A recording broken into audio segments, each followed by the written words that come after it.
Go ahead. Yeah, like I mean, just being around you all these years, you feel one way about a game and then watch a film. Sometimes your opinion changes. Did it? It was probably a little better on film than I anticipated. Some of the shots they hit were probably a little more challenged than maybe I gave it credit for live. But we still had too many mistakes that were controllable for us, whether it was late communication or no communication or not attention to detail in a scouting report. There were enough of those that we have to clean up. How was the film session interactive in that regard? Yeah, I mean, we watched some things that we needed to watch, mistakes that we made. Some of those fouls were really foolish, and we've got to clean those up. And we've been a pretty good vertical team at the rim. We got called for 3 fouls in those situations. One by Jemiah, one by Mason, one by Isaac. So that's something we have to clean up because we've been pretty good at meeting people at the rim without fouling, and so we'll get back to that today.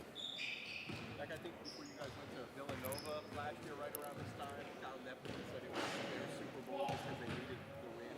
I don't think he was honest, outspokenly said that, but they obviously need a win pretty badly.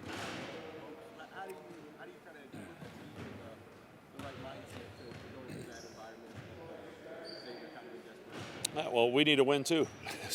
And it's important for us for a lot of reasons, and until we're mathematically eliminated from the Big East title hunt, we got to keep fighting for that. We're trying to make sure we have as good a seed as we possibly can in the Big East tournament and hopefully the NCAA tournament. So, when you're playing games this time of year, they're all meaningful. They're all going to have a huge impact on what happens next. Obviously, the scenario that Xavier's in, where they need quad 1 wins, it's huge for them, and we understand that. Like going to St. John's or UConn or Marquette or all the other places you go across the league, it's going to be a very difficult place to play, and I think there'll be a little bit more emotion in the building on Saturday because of what's at stake. You guys have kind of embraced that, though, going into road environments. You struggled early, but then I think you won 5 straight almost at St. John's game. What's the key to winning in places like that? You can't beat yourselves. If you don't make oftentimes when you make mistakes, it leads to something really good for the opposing team, and that fuels the crowd. So if you want to keep the crowd in their seats, you have to play as mistake-free as possible. And if you make a mistake, a dead ball turnover, we can live with that. It's a live ball stuff. It's a mistake we make on not communicating on a back screen, and you give up a dunk. Those are the things that really get the crowd going, and we're going to have to try to nullify that the best we can. On the things you did well and then adjust to whatever they throw at you that's new in the game, or do you anticipate some of the things they might try to do that weren't successful? Yeah, I mean, you go back and you look and there's things that when you put together the first game plan that you thought would work that didn't, and if they didn't work, what do we have to do? What are the counters to that to give ourselves a better opportunity to be successful? And then then you add a few new wrinkles, and then you try to anticipate what they might do different. That game, neither team defended very well. Both of the offensive efficiencies were relatively high. We were 8 of 10 from the three-point line the second half. So we won that game because we outscored them. I don't know that you're going to go into their building and outscore them, so we have to be better defensively than we were in that game. Now, having said that, at that time, almost 45% of their points were coming from free throws and in transition, and I think they got 23 or 24% against us combined. So we did the job there in the areas that we thought were going to be important, and that's going to be pretty critical on Saturday as well. It's the key to limiting Conwell's opportunities. Yeah, I mean, you got to be there on the catch. If he has space, it's over. He's one of the elite shooters in our conference. And he cuts with great pace and makes good decisions on when to shoot and when not to. So, we've got to make his life as difficult as possible. And we did a decent job on him at our place, but we still lost him a few times. I think the last time we played him, they ran a lot of a smaller lineup with 4 guards and then Fremantle at 5. Did playing the ball on Wednesday kind of prepare you for that with the small ball play? Yeah, I mean, they've played a fair amount this year with Fremantle at the 5 and with 4 guards. Now they've also They've also gone big a little bit. Hewley had a big game. I think he's averaging 8 minutes a game in conference. He played 19 against us, hit a couple threes. So we have to kind of be ready for whatever lineup he throws out there. But, Fremantle's a problem because of his ability to space the floor. He shoots the three-point shot to a level that you have to respect it. And then if you crawl up into him, he's pretty good off the dribble, and then obviously he can score on the block as well. So, he's a hard guard for us, but I thought Ryan did a decent job on him the first time. Looking ahead to next week as well, what kind of challenges Seton Hall present defensively? And saw that in some recently. Yeah, they just, Seton Hall doesn't quit. Shaheen's done a great job of kind of bringing that group together. Obviously, a home win against UConn, and they had Villanova down double digits in the second half the other night. So I haven't really turned my attention to that one yet. But those are important games for us. You at this point of the year, you can maybe afford a loss or two to a game that's maybe a coin flip.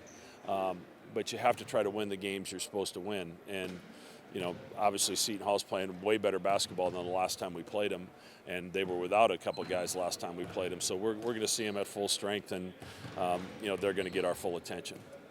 The other night, Ryan talked about kind of like matching their desperation in terms of how bad they want this game. How critical is that for your player leadership to have that understanding to take care of that on their own without having to worry about it on the basketball? Yeah, our guys they're smart guys. They know how important this game is to Xavier, and they also understand how important it is to us. We're anytime you can move up a seed line, whether it's the Big East tournament or the NCAA tournament, you do yourself a huge favor. So they get that. They understand how important this is, and we had a good workout yesterday, albeit short, and I'm confident we'll have another one today.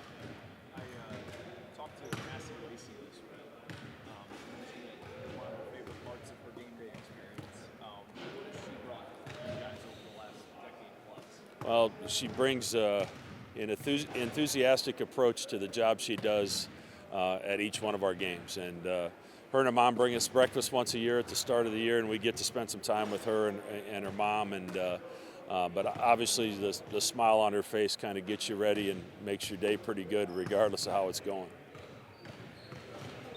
Thank you. I've got a good one. No, you don't. It's good, I promise. No, I promise it's not. Life or death situation. Would you rather fight one duck-sized horse? What? Or 100 duck-sized horses, or one horse-sized duck? You said it was good. Do you lay awake at night? Favorite meal? Yeah, we know we're going to get their best shot, obviously. I heard they have students camping out and stuff for the game. Sounds like it, so it'll be a really fun atmosphere. It was a lot of fun playing there last year. It's one of the best environments in the Big East, and obviously they have a really, really good team. So, we're going to get their best shot. We got to be ready. What's the key to you guys beating them the first time this season? We talked about it yesterday in film. They like to shoot free throws a lot and get out in transition, and we limited both of those to the number that we wanted them to. So, Coach said that was the key. So we'll have to try to do that again. Cintas is pretty unique where they're right on top of you, and it's like a pressure cooker in terms of noise. How do you guys prepare for that? Maybe audibly, maybe tough to be communicating with one at times. Yeah, like you said, it'll be one of the loudest in the Big East. But we've played tough environments this year at Marquette, at UConn, at St. John's. There's others as well. So it's nothing that we're not used to, but it's definitely a different environment there. How crowded everything is. I think in the first meeting, it was kind of back and forth, and you guys hit 8 threes in the second half. You had a couple, July had a couple back-to-back that kind of pulled you away. How tough of a matchup is that for you guys? Because it seems like they're just relentless. Like if you have a bucket, they're running in transition and trying to apply it, or in this instance, put the crowd back into it. How tough is that when they just keep coming? It's tough. They're probably the fastest paced team in the league, if I had to guess. They have a bunch of really good players, really good shooters, really good guards too. they might try to space us out a little bit with Fremantle at the 5 and things like that, obviously. So we're going to have to be ready to guard and get back in transition, and that'll probably be our emphasis today in practice. I know you guys weren't all too happy with your performance at different, just collectively at different points against the ball.